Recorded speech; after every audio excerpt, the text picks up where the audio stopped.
चलिए अब वॉइस के अगले पार्ट में देखते हैं हम लोग। ठीक है, अभी तक हम लोग क्वेश्चन बनाए और सबसे पहले आज जो क्लास आप लोग को टच कराएंगे वो क्लास है 2 + V1। 2 + V1 बराबर 2V + V3। इस पर 3 रूल, मुख्य रूप से 3 रूल आपको पढ़ने हैं। इस पॉइंट पे मुख्य रूप से 3 रूल पढ़ने हैं, इंटर वालों को और इंटर से ऊपर वालों को अलग भी पढ़ने हैं। ठीक है, लेकिन फिलहाल हम 3 रूल की चर्चा करेंगे यहाँ पे आपके साथ। और इन 3 रूलों में सबसे पहले ध्यान देंगे, पहला रूल जब हम लोग चर्चा किए तो युवा हो गया कि सब्जेक्ट आएगा और सब्जेक्ट के बाद हेल्पिंग वर्ब और हेल्पिंग वर्ब के बाद 2 + V1 + ऑब्जेक्ट। ये बात आपकी रहेगी एक्टिव में। अब हमको बनाना है बउआ इसको पैसिव।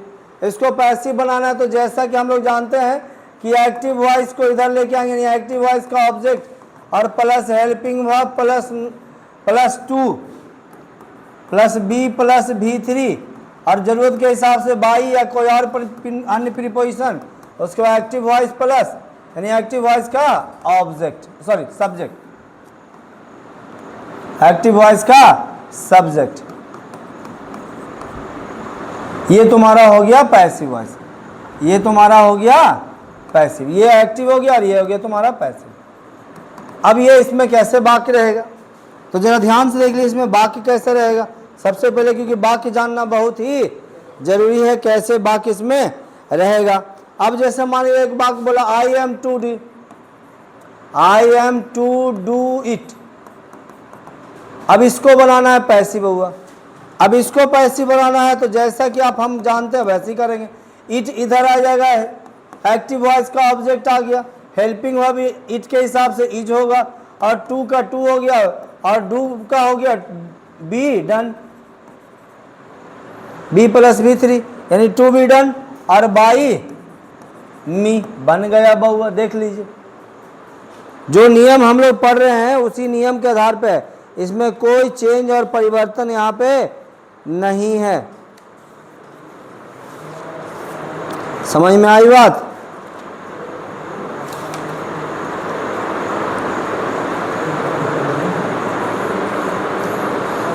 उसके बाद देखिए कोई विद्यार्थी बोला आई हैड, यानी कोई विद्यार्थी बोला कि सर यहाँ पे आई हैड, हम लिखते हैं I had to complete this work, यानी मुझे इस काम को पूरा करना था, मुझे इस काम को पूरा करना था। अब इसको बनाएंगे तो जैसा कि आप जानते हैं दिस वर्क इसका ऑब्जेक्ट होगा, तो दिस वर्क जब इसका ऑब्जेक्ट होगा तो यहां लिखेंगे दिस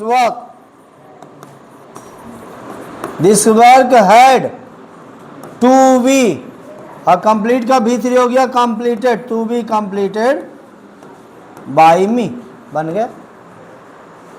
कोई दिक्कत परेशानी नहीं, समझ में आ रहा बात? दूसरा मुख्य रूप से देखो एम आएगा, हैड आएगा और बाज वाला आएगा। जैसे एक वाक्य और रखते हैं, कहता है कि my brother was by A car, मेरा भाई एक कार खरीदने वाला था। अब इसको हम जब बनाएंगे पैसिव, इसको पैसिव बनाएंगे तो हो जाएगा a car was to be bought by my brother. ये हो गया वो पहला टेक्निक। जब हेल्पिंग वर्ब के साथ में आपका क्या रहेगा 2 + V1, हेल्पिंग वर्ब के साथ 2 + V1 रहेगा। तो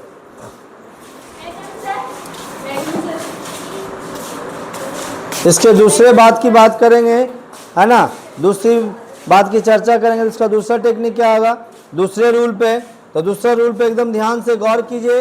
दूसरा रूल कहता है कि देयर आ जाएगा और देयर के बाद वर्ब आ गया। सबसे बड़ी बात है कि देयर आ गया और देयर के बाद वर्ब आ गया और वर्ब के बाद तुम्हारा नाउन और उसके बाद आएगा इन्फिनिटिव, और इन्फिनिटिव का मतलब हो गया 2 + V1। ये तुम्हारा हो गया एक्टिव में, ये तुम्हारा एक्टिव में, अब इसको बनाना है पैसिव, तो जैसे वैसे ही रहेगा, इसमें उतना ज़्यादा चेंज नहीं करेंगे। देयर के साथ देयर आ गया, उसके साथ वर्ब आ गया, अब वर्ब के साथ नाउन आ गया, और नाउन के साथ इन्फिनेटिव यानी टू बी प्लस V3, और ये हो गया तुम्हारा जा करके पैसिव। ये तुम्हारा पैसिव होगा। अब इसी बात को समझने के लिए जरा ध्यान से देखिए, कुछ एग्जाम्पल आपके सामने रखते हैं। जैसे there is nothing to it, खाने के लिए कुछ नहीं है। फिर कहता है there is a lot of work to, nothing to it, there is a lot of work to do, करने के लिए काफी काम है, करने के लिए काफी काम है। फिर लिखेंगे there is no money, no money कहता है कि कोई पैसा नहीं है, काहे के लिए, टू वेस्ट यानी बर्बाद करने के लिए, टू वेस्ट बर्बाद करने के लिए कुछ नहीं है, लेकिन हम लोग भाई लगे रहते हैं बर्बाद करना है, करिए। इन तीनों क्वेश्चन, और भी क्वेश्चन आप कुछ भी सेट कर सकते हो। देयर इज नो वन कहता कोई नहीं है, टू टॉक बात करने के लिए, बात करने के लिए कोई नहीं है। अब इन चारों सवालों को बनाएंगे पैसिव, तो क्या करना होगा, इन चारों सवालों को पैसिव बनाने के लिए ध्यान से देख लीजिए, आपको एकदम आसानी से दिख जाएगा। और वह यह हुआ कि देयर इज नथिंग का नथिंग आ गया जैसे वैसे, और टू बी ईट का V3 हो गया, ईटन बन गया, टू बी ईटन। यहां भी जैसे है there is a lot of work to be done। फिर यहां पे देखिए लिखेंगे there is no money, there is no money to be wasted.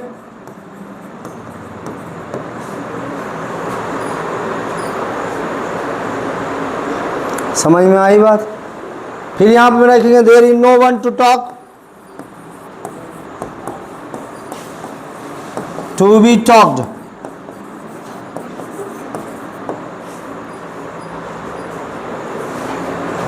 बस 2 + V1 का पैसिव यहां पे बनेगा। क्लियर है? चलिए अब अगले सवाल से मिलते हैं। अगला रूल पे अगर ध्यान दोगे तो अगला रूल क्या कहता है, अगला रूल को जैसे ही टच किया हम लोगों ने तो पता चला कि ईट प्लस यानी ईट के साथ यहाँ पे आ गया वर्ब, अब वर्ब के साथ आ गया नाउन, और नाउन के साथ आ गया 2 + V1 यानी जिसको हम लोग कहते हैं इन्फिनेटिव। सबसे बड़ी बात है कि 2 + V1 आ गया जिसको हम कहते हैं इन्फिनेटिव, और उसके बाद आ गया बहुआ ऑब्जेक्ट। अगर ये से तुम्हारा रह गया एक्टिव में, अब एक्टिव में रह गया तो इसको बनाना है पैसिव, इसको बनाना है passive.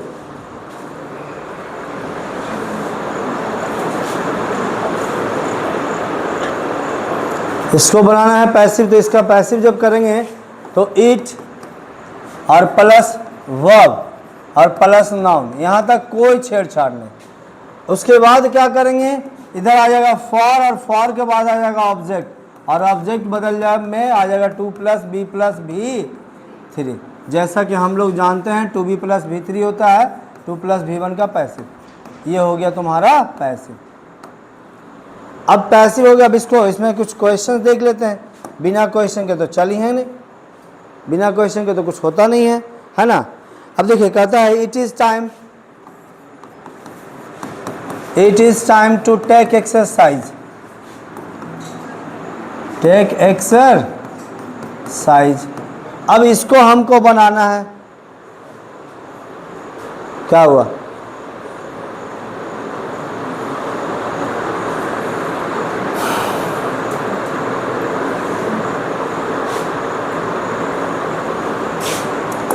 It is time to say our prayers. बाहर बहुत प्यारा मौसम है और मौसम देख के मेरे मन में ख्याल आया, it is time to play cricket.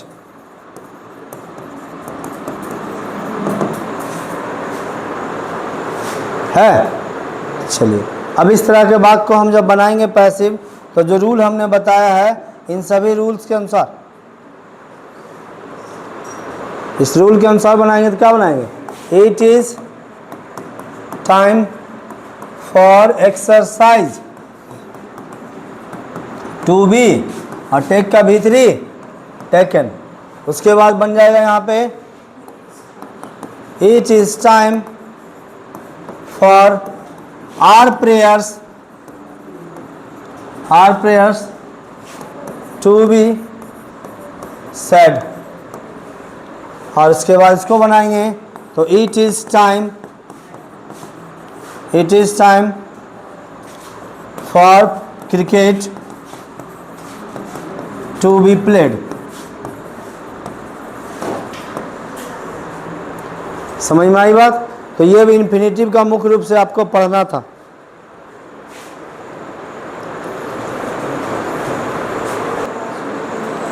चलिए अब देखते हैं, अब इम्पेरेटिव सेंटेंस का वॉइस पे चर्चा करते हैं। अभी आप लोग को लग रहा हो इम्पेरेटिव सेंटेंस क्या होता है, ध्यान से समझ लीजिए। इम्पेरेटिव सेंटेंस आदेश सूचक वाक्य, आदेश सूचक वाक्य। आदेश सूचक वाक्य में पहला जो हम तरीका जानने के लिए बैठेंगे, यानी पहला तरीका हम जानेंगे बउआ, तो सबसे पहला आता है V1 प्लस ऑब्जेक्ट। एक इम्परेटिव सेंटेंस हमेशा V1 से शुरू होता है, ये बात हम लोग जानते हैं।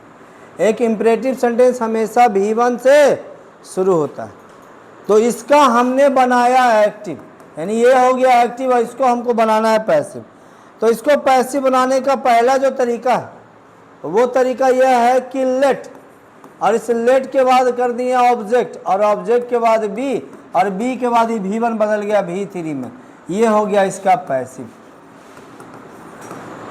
उसके बाद हम लोगों ने क्या किया, इसके दूसरे तरीके पे चर्चा किया। तो ये जो ऑब्जेक्ट है, ऑब्जेक्ट इधर आगे बन गया सब्जेक्ट, और सब्जेक्ट के बाद हो गया शुड, और शुड के बाद हो गया बी, और उसके बाद हो गया V3। ये हो गया तुम्हारा जाकर के, ये भी तुम्हारा पैसिव। अब सवाल यह उठता है कि हम कब प्रयोग करेंगे let plus object plus be plus V3 का, और कब प्रयोग करेंगे subject plus be plus V3 यानी शुड वाला। यानी पहला तरीका हम कब इस्तेमाल करेंगे और दूसरा तरीका कब इस्तेमाल करेंगे, ये हमारे पास सवाल उठता है। हाँ या ना? सवाल उठता है कि नहीं उठता है? अभी सवाल उठता है तो इस सवाल का जवाब बड़ा सिंपल है, आप ध्यान ही नहीं दिए इसलिए गड़बड़ है। अब सिंपल क्या है तो समझ लीजिए, जब कभी वाक्य से आपका ऑर्डर का बोध या कमांड का बोध, ऑर्डर या कमांड की बात हो, तो let plus object plus be plus V3 का प्रयोग करेंगे। जैसे वाक्य समझ लिए, अगर आपको दे दिया ओपन द डोर, दरवाजा खोलो,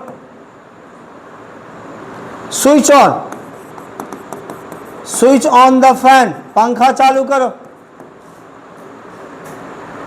फिर आपको कोई बोल दिया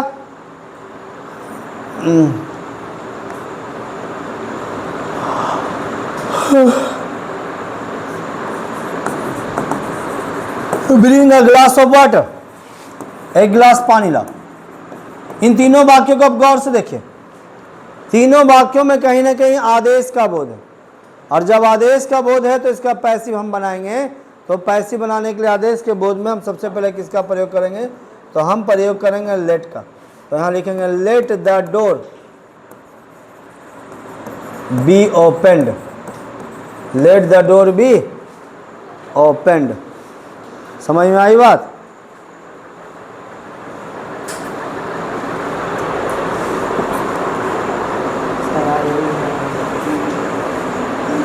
और दूसरे वाक्य को देखेंगे तो यहां हो जाएगा लेट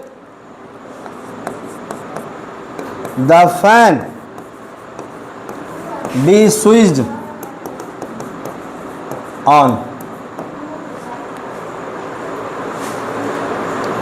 और तीसरा है तो बनाएंगे, क्या बनाएंगे, let a glass of water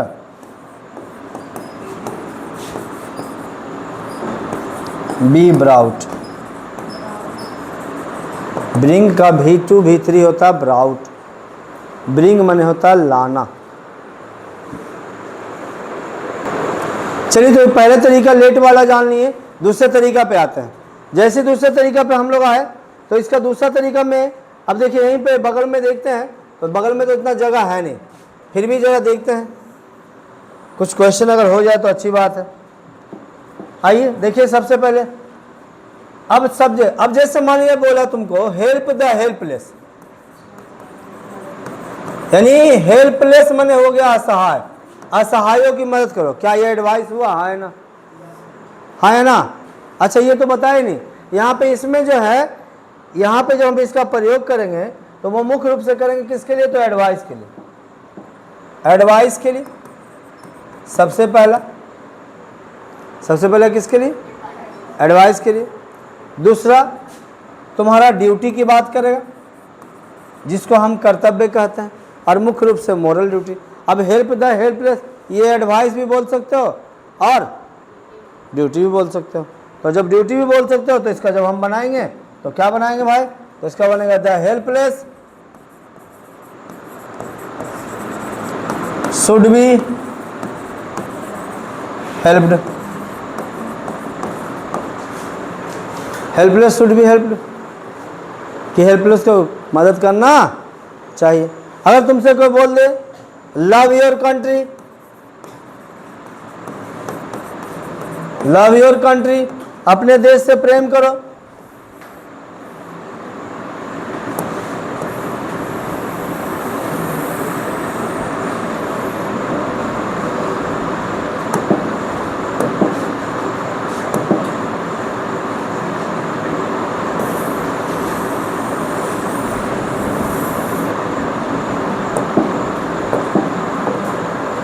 love your country, अपने देश से प्रेम करो। अब इसको हमको बनाना है भाई, तो क्या होगा, ये भी तुम्हें एक सलाह दे रहा है, तो सलाह होगा तो your country should be loved. देख लीजिए, तो ये इंपरेटिव वाली कहानी क्लियर हो गया होगा आप लोग को।